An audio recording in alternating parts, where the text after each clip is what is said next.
ومرحبا بكم في حلقة جديدة من بودكاست نورت. اون سيري سبيسيال كما لاحظتوا اللي تعد كل نهار خميس. اون سيري سبيسيال اللي كل مرة نحكي فيها على موضوع جديد. الموضوع نتاع اليوم فيه سؤال ليكم انتم اللي قاعدين تتفرجوا فينا. المدينة اللي انت عايش فيها مرتاح فيها؟ ما نعرفش، جاوبوني على السؤال هذا. على كل احنا باش نحاولوا نتعرفوا على شنو معناتها مدينة مستدامة ومدينة صامدة، مدينة تنجم السدابت زادة بالكدا. هذه الكل باش نعرفوه مع ضيفتي اليوم اللي أنا فرحانة برشا اللي هي موجودة بحذايا، نور الهدى جويني اللي هي مهندسة معمارية لكن زادة دكتورة في العلوم الهندسية. نحب نقول لكم اللي الحلقة تاع اليوم نجموا نتعلموا فيها برشا حاجات. انتوما كان تحبوا تتفرجوا في كل الحلقات اشتركوا معنا في القناة، هذه أحسن حاجة نجموا تعملوها. ميرسي بوكو. أنا نستقبل ضيفتي اليوم نور الهدى. مرحبا بك. عايشك. ميرسي. نورت. عايشك. به السؤال نبداو به كل الحلقات تاعنا ورد باش نخليو العاده نتاعنا. حاضره للقاء نتاع اليوم؟ حاضره. ايوه به. انت اليوم موجوده بحذايا باش نحكيو على شنو معناتها مدينه مستدامه والا مدينه صامده، فيل ريزيليونت كما يسميوها باللغه الفرنسويه. هيت قبل ما نوصلوا للنوسيون ولا ديفينيسيون دو هذايا، شنو قولك في المدن نتاعنا؟ كيفاش تراهم؟ كيفاش تنجم توصفها؟ المدن متاعنا اليوم يظهر لي تونسي وحده ينجم يوصفها، انا خاطر عايش فيهم.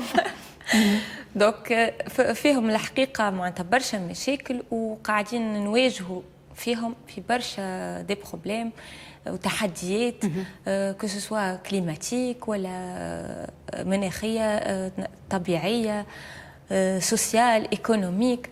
هذه الكل قاعد يحس به التونسي اليوم اترافير مثلا السخانه اللي قاعده ماشيه وتزيد ويحس بها اكثر او نيفو دي فيل.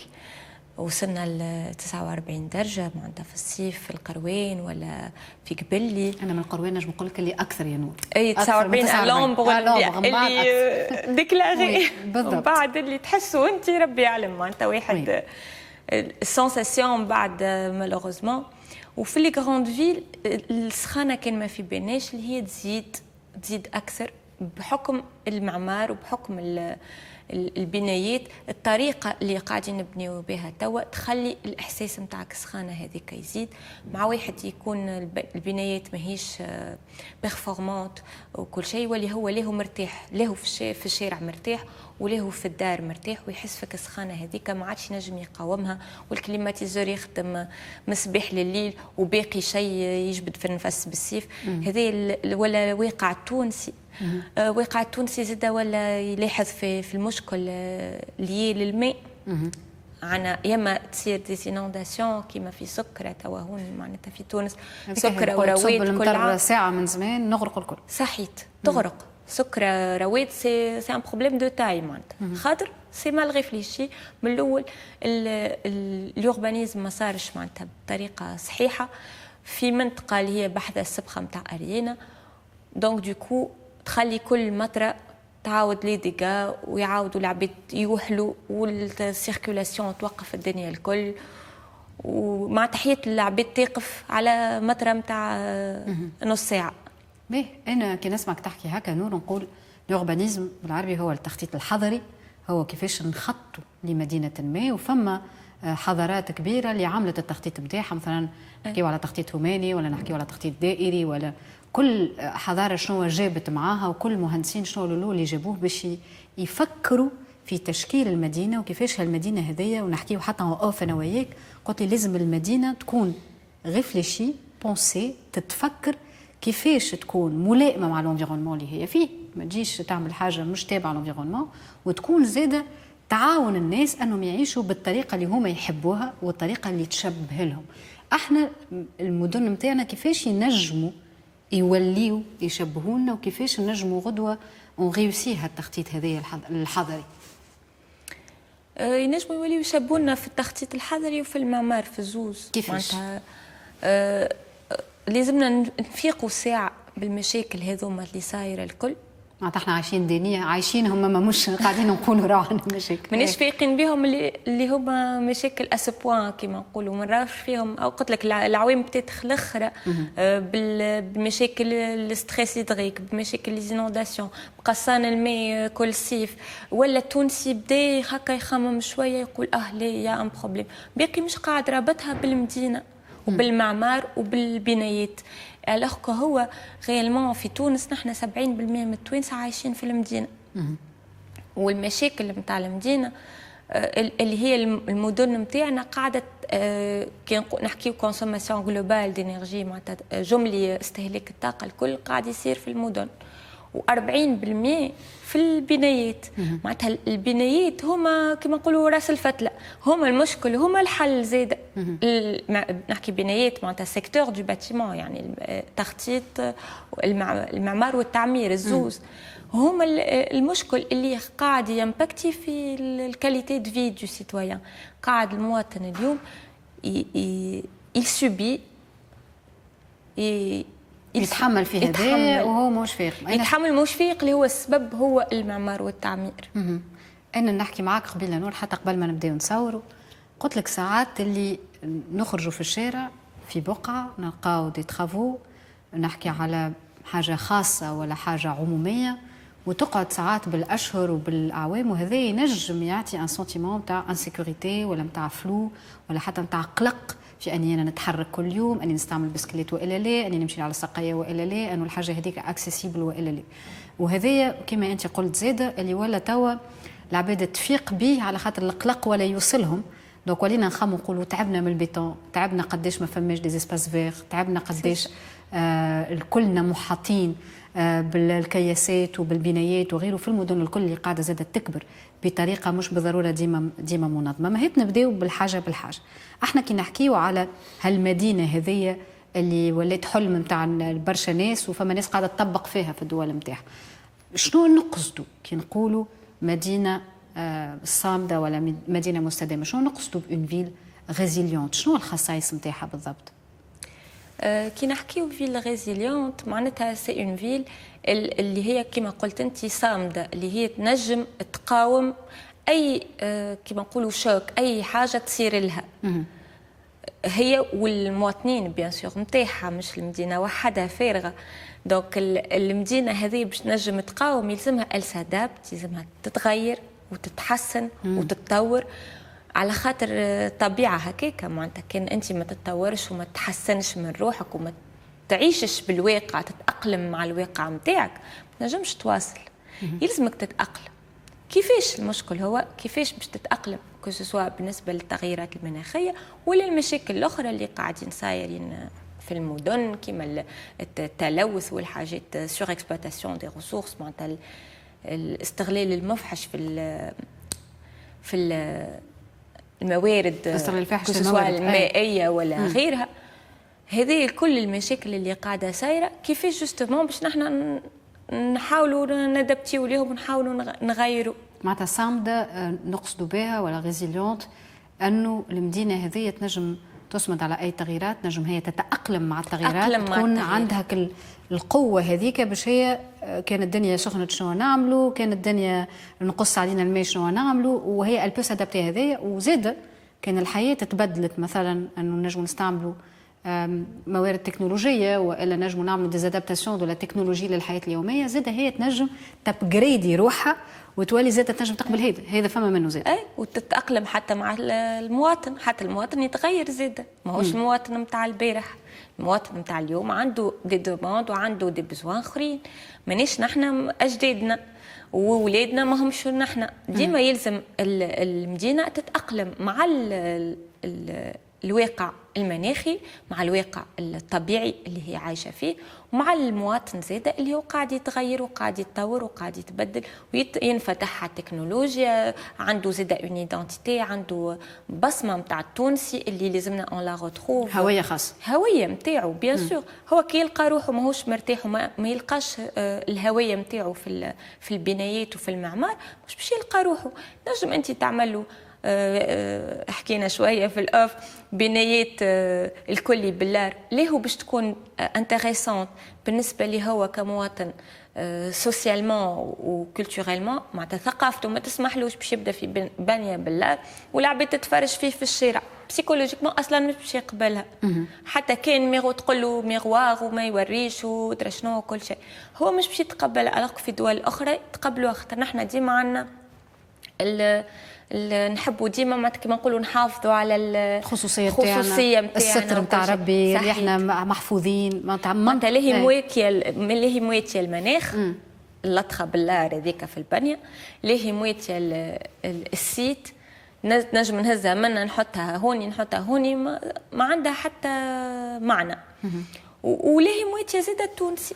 انا باش نهزك معايا النقطه نتاع المناخ اللي الحقيقه ولات حاجه صعيبه برشا للناس تو نحكيو على تونس ويمكن حتى اللي يتفرجوا فينا من اي بقعه في العالم ولا في العالم العربي ونحييهم اللي وقت اللي تبدا مدينه لكن المدينه هذيك قاعده تعاني من التغيرات المناخيه في بلاد كما بلادنا واللي احنا على خط النار كما يسميوهم في التغيرات المناخيه سخانه قاعده نعيشوا فيها كل يوم كما الاوقات هذه اللي يعني نصوروا فيها توا البودكاست.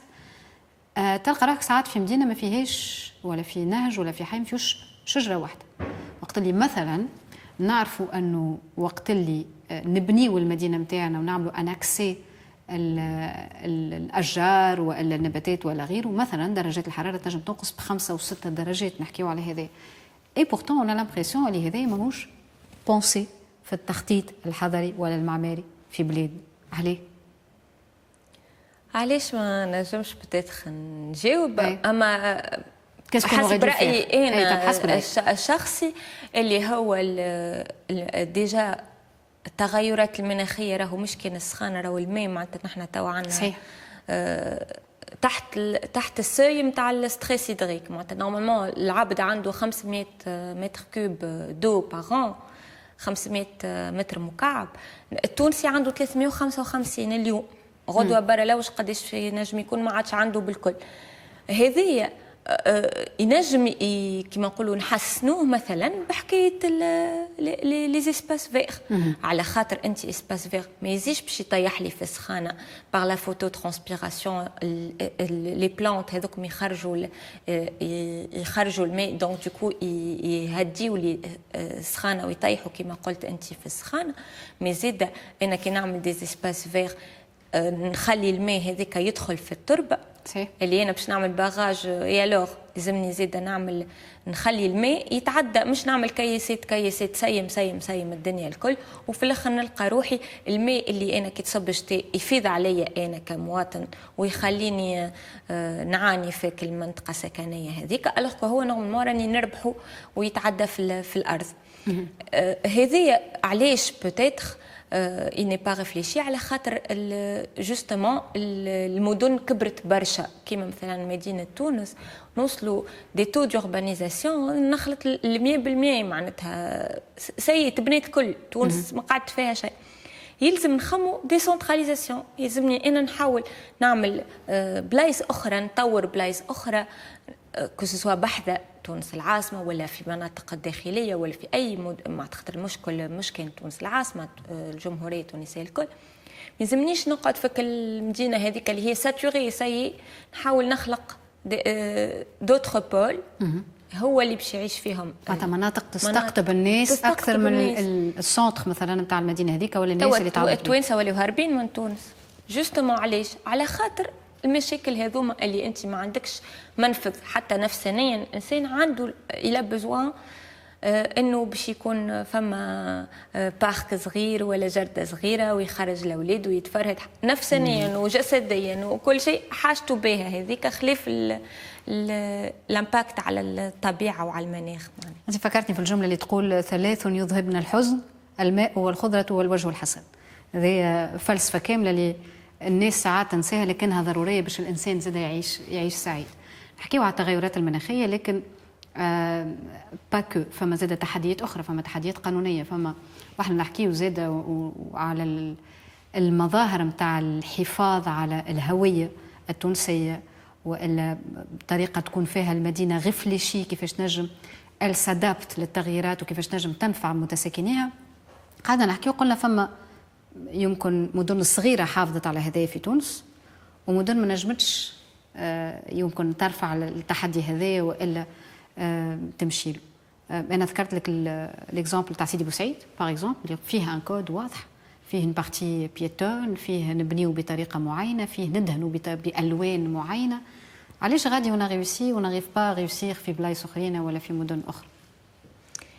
ساعات مشكله ريغلومونتاسيون، القانون هو اللي احنا فرد بلاد. اي مالوغوزمون مثلا الكاتول هو اللي ينظم التعمير في الدوله التونسيه الكل.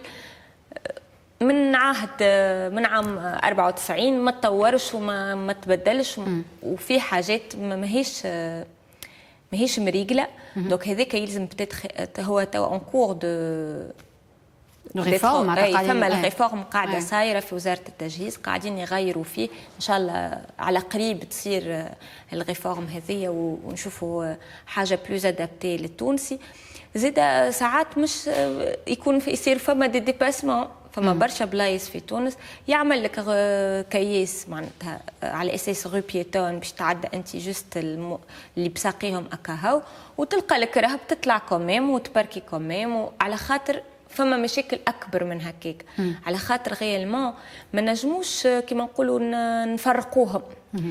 التغيير يصير كان العباد الكل مع بعضها، من الاندستريال اللي يعمل مواد البناء للمشرع اللي يعمل هو القوانين ويعمل ينظم المعمار على التيريتوار الكل، لليوربانيست واللي معناتها في اشيل اصغر نتاع الكارتيه هذيك اكاهو والحي هذيك اكاهو، للاركيتكت والعباد اللي باش تبني، للبناي يبيدوا، للمواطن اللي باش يشرك البنيه هذيك، الكلهم في حلقه كامله ان فانت كونت. ما نجموش نخرجوا واحد منهم، لازمهم كلهم باش يخدموا مع بعضهم. حتى لي سوسيولوج يدخلوا، لي بسيكولوج ديسباس، معناتها برشا عباد يدخلوا في الكونسيبسيون تاع المدن نتاعنا. وما نجموش كل واحد يخدم شويه ولا ما يخدمش. كان واحد ما يخدمش سي امايون فابل، معناتها ما نجموش يطيح السلسله الكل. يلزم العباد الكل تخدم مع بعضها باش تغير الواقع هذا. باش يتغير لازم يتغير من الاول القوانين، تتحسن القوانين هذه، يكون فما طرق بتاتخ تحفيزيه اكثر منها جذريه باش العباد زاده يتشجعوا باش يطبقوا القوانين هذيك. كي انت تعملوا بلاصه باش يتعدى منها وهو بساقيه، وما تعملهالوش مظله وما تعملوش فيها الاشجار، ماهوش باش يتعدى، باش يلقاها شمس تنقب الراس قايله، ماهوش باش يقوم يمشي بساقيه. معناتها يقول لك ليه نطلع بالكرهبه كومي. كي تتوفر له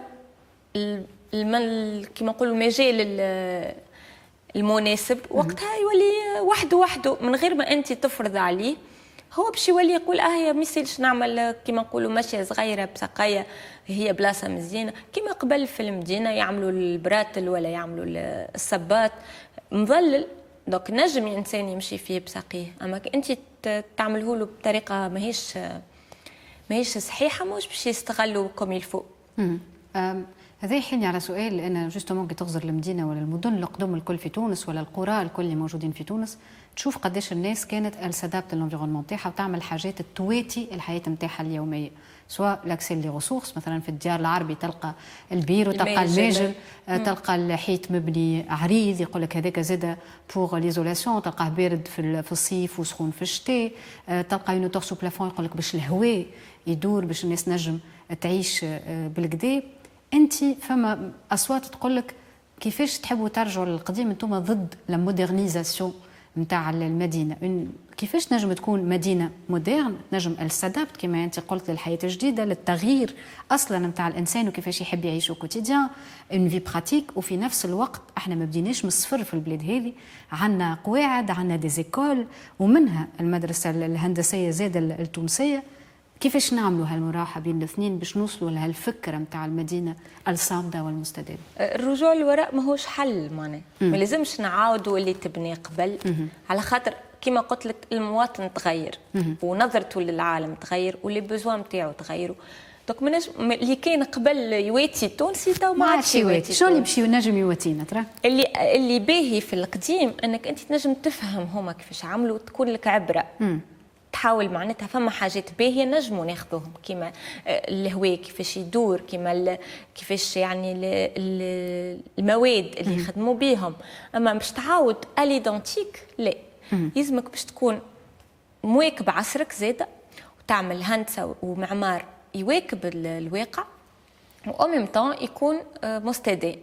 كيفاش هذايا؟ يلزمك تكون مثلا تخمم من الاول في اللي تخام فيخت معناتها تخلي بلاصه الشجره في وسط المدينه ما تلغيهاش، حتى كان انت باش تخسر تيران وفلوس ومعناتها كمان تخمم في بلاصتك الخضار هذيك والبيوديفرسيتي وكل شيء.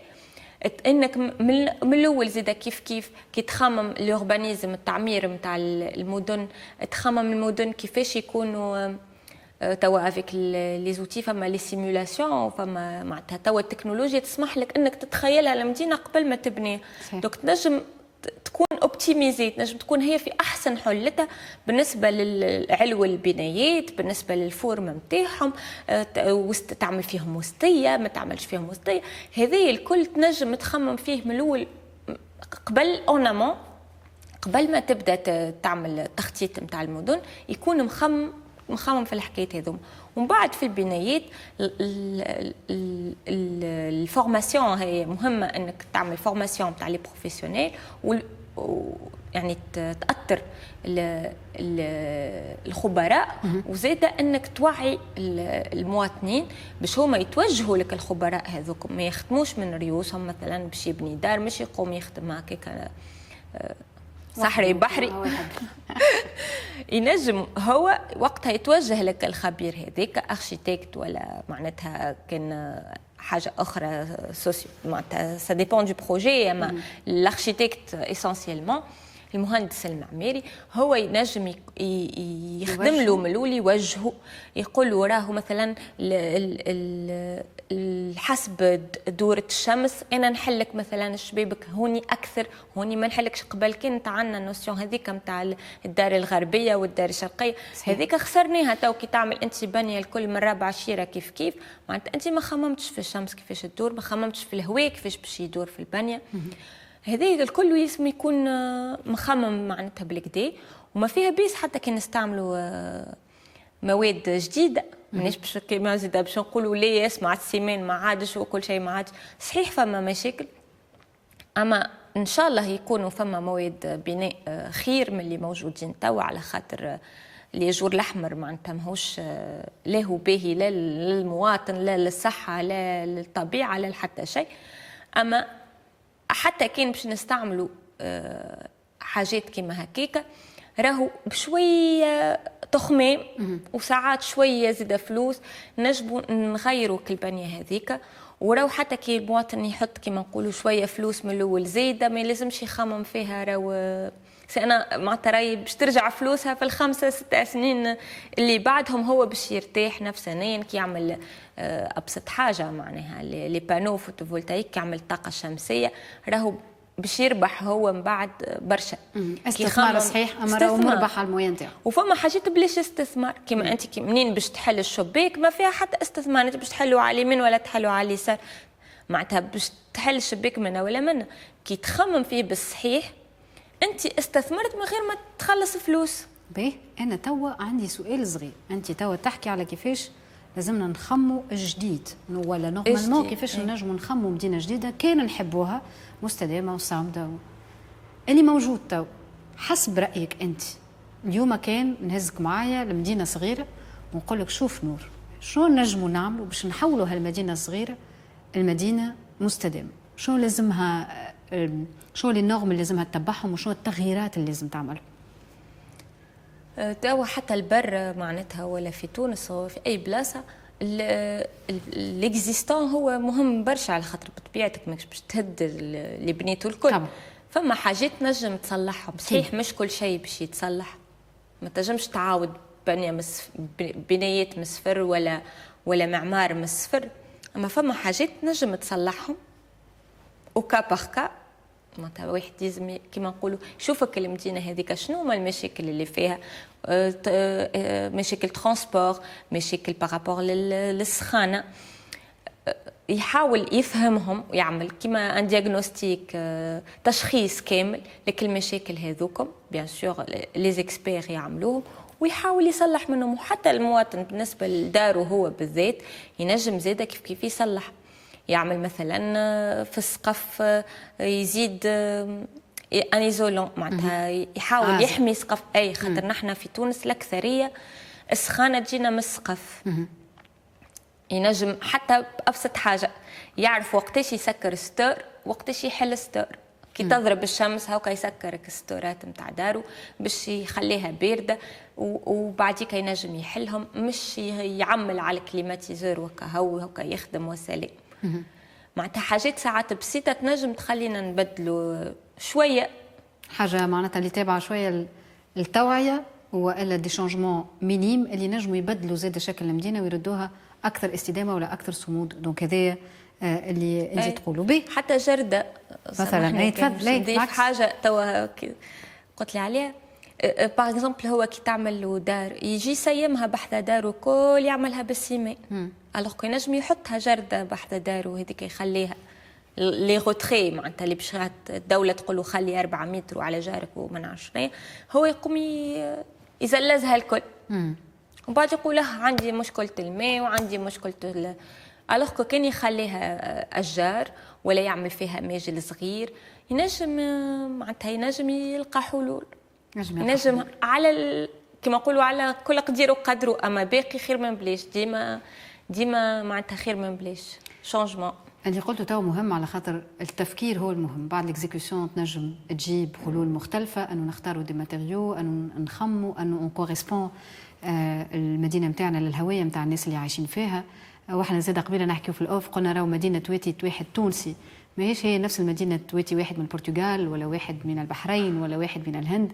الكلنا عندنا هويات مختلفه، الكلنا عندنا متطلبات مختلفه وتغييرات مختلفه، وهذا زاد ينعكس على النوع نتاع المدينه المستدامه اللي نحكيو عليها. تو سؤالي الاخير ونورني في هذا، كان نتخيلوا هذه المدينه المستدامه والمدينه الصامده لا فيل ريزيليونت كيفاش نجموا نتخيلوها في تونس؟ نحكي لشنو تنجم تشبه نور؟ كان نقول لك هيا تخيل معايا باش نعملوا ان بلان نتاع مدينه هكا. شبه للتونسي تو دابور خاطرنا في تونس. بيان سور هذه اول حاجه. شنو معناتها تشبه للتونسي؟ تشبه للتونسي تشبه للتونسي معناتها تحاول عندنا نحن معناتها هويه نتاعنا نحاولوا ما نخسروهاش، وناخذوا نحاولوا نجيبوا حاجه من برا ونلصقوها بالسيف نحبوا نركبوها في بلادنا. نحاولوا نخموا نحن شويه ونعملوا حاجه اللي تشبه لنا، تشبه للتونسي، تشبه طريقه التفكير التونسي واللي هو تونسي توانسه مانيش تونسي برك.